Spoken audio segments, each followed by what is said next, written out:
नमस्कार। आज के इस वीडियो ट्यूटोरियल में भारतीय काव्य शास्त्र के एक महत्वपूर्ण सिद्धांत रस सूत्र की चर्चा की जाएगी। वीडियो ट्यूटोरियल शुरू करने से पहले मैं ये बता दूं कि यह फ्री कैम सॉफ्टवेयर के माध्यम से रिकॉर्ड किया जा रहा है। यह एक सैंपल ट्यूटोरियल है जो मूल्यांकन के उद्देश्य से निर्मित किया जा रहा है। इस प्रेजेंटेशन में हम भारतीय काव्य शास्त्र का जो एक महत्वपूर्ण सिद्धांत रस सूत्र है, इसकी चर्चा करेंगे।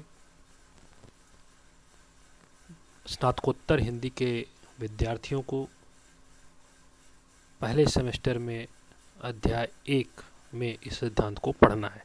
तो आइए शुरू करते हैं। जैसा कि आप स्क्रीन पर देख रहे हैं,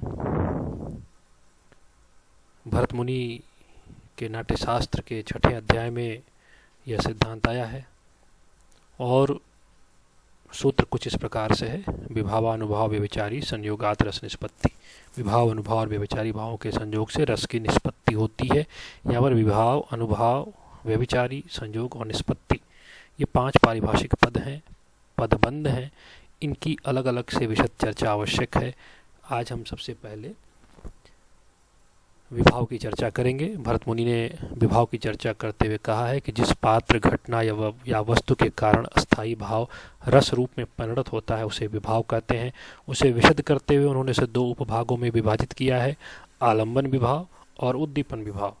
आलंबन विभाव को पुनः उन्होंने 2 भागों में बांटा है, आश्रय और विषय या आलंबन। आश्रय का तात्पर्य है जिसके हृदय में रस की निष्पत्ति होती है, जिस पात्र या व्यक्ति के हृदय में। विषय के संदर्भ में उन्होंने कहा है कि जिसे देख, सुन या जानकर आश्रय के हृदय में रति आदि स्थायी भाव उत्पन्न होता है। उद्दीपन विभाव की चर्चा करते हुए उन्होंने कहा है कि प्राकृतिक परिवेश, दृश्य आदि जो अस्थायी भाव को दीप्त करते हैं वे उद्दीपन की श्रेणी में आते हैं। अगर हम एक उदाहरण लें तो तुलसीदास के रामचरितमानस में जनक की वाटिका का दृश्य है, जिसमें सीता अपनी सखियों के साथ दुर्गा पूजा के लिए, देवी पूजा के लिए पुष्प तोड़ने आई हैं और राम और लक्ष्मण गुरु विश्वामित्र की आज्ञा मानकर संध्या वंदन के लिए पुष्प तोड़ने उसी वाटिका में आए हुए हैं, जहाँ पर दोनों का पहली बार एक दूसरे को देखना होता है। सीता के सौंदर्य से राम आकर्षित होते हैं और उनके हृदय में रति नामक स्थायी भाव पैदा होता है।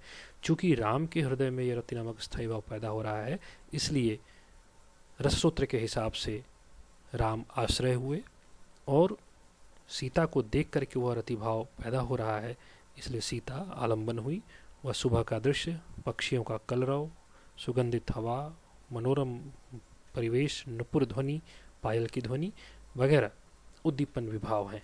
तो आज की चर्चा इतनी ही। अगली वीडियो ट्यूटोरियल में हम लोग अगले पारिभाषिक पदबंध अनुभाव की चर्चा करेंगे।